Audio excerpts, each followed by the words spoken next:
ദുലീപ് ട്രോഫിയിൽ ഇന്ത്യക്കെതിരെ India D പതറുകയാണ്. ആദ്യം ബാറ്റ് ചെയ്ത ഇന്ത്യ എ ടീം 290 റൺസിൽ ഒതുങ്ങിയപ്പോൾ മറുപടിക്കിറങ്ങിയ ഇന്ത്യ ഡി ടീം 183 റൺസിലാണ് കൂടാരം കയറിയത്. ലീഡ് സ്വന്തമാക്കി രണ്ടാം ഇന്നിംഗ്സ് ബാറ്റിംഗ് ഇറങ്ങിയ എ ടീമിന് കിടിലൻ തുടക്കമാണ് ഓപ്പണർമാർ നൽകിയത്. പ്രതാപ് സിംഗും മയങ്ക് അഗർവാളും ചേർന്ന് മികച്ച കൂട്ടുകെട്ടോടെ ടീം സ്കോറിനെ മുന്നോട്ട് കൊണ്ടുപോയി. ഈ കൂട്ടുകെട്ട് പൊളിക്കാൻ ലഭിച്ച സുവർണാവസരം സഞ്ജു സാംസൺ നഷ്ടപ്പെടുത്തുകയും ചെയ്തു. ബാറ്റിംഗിൽ ദുരന്തമായ സഞ്ജു വിക്കറ്റിന് പിന്നിലും തീർത്തും നിരാശപ്പെടുത്തുകയാണ്. സെഞ്ചുറി കൂട്ടുകെട്ടിന് മുൻപ് എ ടീമിന്റെ ഓപ്പണിംഗ് കൂട്ടുകെട്ട് പൊളിക്കാൻ ലഭിച്ച അവസരം സഞ്ജു നഷ്ടപ്പെടുത്തുകയായിരുന്നു. ഇന്ത്യൻ ടീമിലേക്ക് തിരിച്ചുവരവ് നടത്താൻ സഞ്ജുവിന് മികച്ച പ്രകടനം അത്യാവശ്യമാണ്. എന്നാൽ കീപ്പിംഗിലും ഫോമില്ലായ്മയാണ് നിഴലിച്ചു കാണുന്നത്.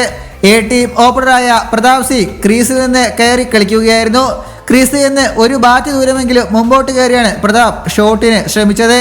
എന്നാൽ ലെഗ് സൈഡിലെത്തിയ പന്ത് പ്രതാപിന്റെ കണക്കുകൂട്ടൽ തെറ്റിച്ചു. കണക്ട് ചെയ്യാൻ താരത്തിന് സാധിക്കാതെ വന്നതോടെ പന്ത് ലെഗ് സൈഡിൽ കീപ്പറുടെ കയ്യിലേക്ക്. സഞ്ജു സാംസൺ പന്ത് മികച്ച രീതിയിൽ കയ്യിലാക്കി. എന്നാൽ വേഗത്തിൽ സ്റ്റംപ് ചെയ്യാൻ സാധിച്ചില്ല. പന്ത് പിടിച്ച ശേഷം സഞ്ജു കാൽമുട്ട് കുത്തി. ഇതോടെ വേഗത്തിൽ സ്റ്റംപ് ചെയ്യാൻ സാധിക്കാതെ പോയി. ഈ സമയത്തിനുള്ളിൽ ബാറ്റ്സ്മാൻ ക്രീസിലേക്ക് കയറുകയും ചെയ്തു. ബാറ്റിംഗിലാകട്ടെ ഇന്ന് 6 പന്ത് നേരിട്ട് 5 റൺസ് മാത്രമാണ് സഞ്ജു എടുത്തത്. അതിവേഗത്തിൽ റൺസ് നേടാൻ ശ്രമിച്ച സഞ്ജുവിന് പിഴച്ചു. ഷോർട്ട് ബോളിൽ സിക്സറിന് ശ്രമിച്ച സഞ്ജുവിന് ടൈമിംഗ് പിഴച്ചപ്പോൾ ക്യാച്ച് നൽകി പുറത്തായി.